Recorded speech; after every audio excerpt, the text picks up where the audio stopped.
മനസ്സിലാക്കുന്നുണ്ടോ? ഈ ലോകത്തിലെ ഏറ്റവും നല്ല തെറാപ്പി, അങ്ങനെ അതിനെ പേര് ഞാൻ വിളിക്കല്ല, അത് നിസ്കാരത്തിലെ സുജൂദാണ് എന്ന് നിങ്ങളൊന്ന് പ്രാക്ടീസ് ചെയ്ത് നോക്ക്. ഞാൻ അള്ളാഹുവിനെ ശുക്ർ ചെയ്തുകൊണ്ട് പറഞ്ഞോട്ടെ, എന്ന് വെച്ചാൽ സുജൂദിൽ വെച്ചിട്ട് നമ്മൾ എന്താണോ അള്ളാഹുവിനോട് ചോദിച്ചത് അത് മുഴുവനും അള്ളാഹു തരും. കാരണം സുജൂദ് അള്ളാഹുവിനോട് ചോദിക്കാനുള്ളതാണ്. ഫർദ് നിസ്കാരത്തിൽ അങ്ങനെ ചോദിക്കാൻ നമുക്ക് അനുവാദമില്ല. ഫർദ് നിസ്കാരത്തിൽ സുബ്ഹാന റബ്ബിയൽ അഅല വബിഹംദിഹി എന്ന് ചൊല്ലാനേ നമുക്ക് അനുവാദമുള്ളൂ. പക്ഷേ നമ്മളോട് സുന്നത്ത് നിസ്കാരങ്ങൾ വീട്ടിൽ നിന്ന് നിസ്കരിക്കാൻ പറഞ്ഞത് ദീർഘമായി നിസ്കരിക്കാൻ വേണ്ടിയിട്ടാണ്. ആ സുജൂദിൽ കിടന്നിട്ട് നിങ്ങൾ ചോദിക്കൂ, നിങ്ങൾക്ക് സമ്പത്താണോ വേണ്ടത്? ഞാൻ വെറുതെ പറയല്ല.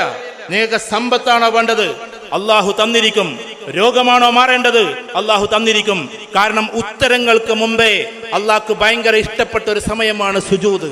പക്ഷേ നമ്മൾ സുജൂദിൽ എന്തൊക്കെയാ ചോദിക്കുന്നത്? സുജൂദിൽ ചോദിക്കേണ്ടുന്ന ചോദ്യം കൃത്യമായിട്ടും പണ്ഡിതന്മാർ എഴുതി വെച്ചിട്ടുണ്ട്. ഒരു 2 റക്അത്ത് സുന്നത്ത് നിസ്കരിക്കുമ്പോ ആദ്യത്തേതിൽ നിങ്ങൾ ചോദിക്കേണ്ടത് തൗബയാണ്, മുഴുവൻ കാര്യങ്ങൾക്കും മാപ്പാണ്.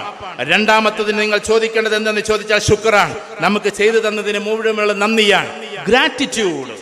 ആളുകൾക്ക് നന്ദി ചെയ്യുക എന്നതാണ്. നന്ദി ചെയ്യുമ്പോൾ എന്തൊരു രസം ഉണ്ടാവും. ഇത് ആളുകൾക്കല്ല, അള്ളാഹ്ക്ക് നന്ദി ചെയ്യാൻ. മൂന്നാമത്തതിൽ ആഖിറത്തിന്റെ വിജയത്തെക്കുറിച്ച് ചോദിക്കലാണ്.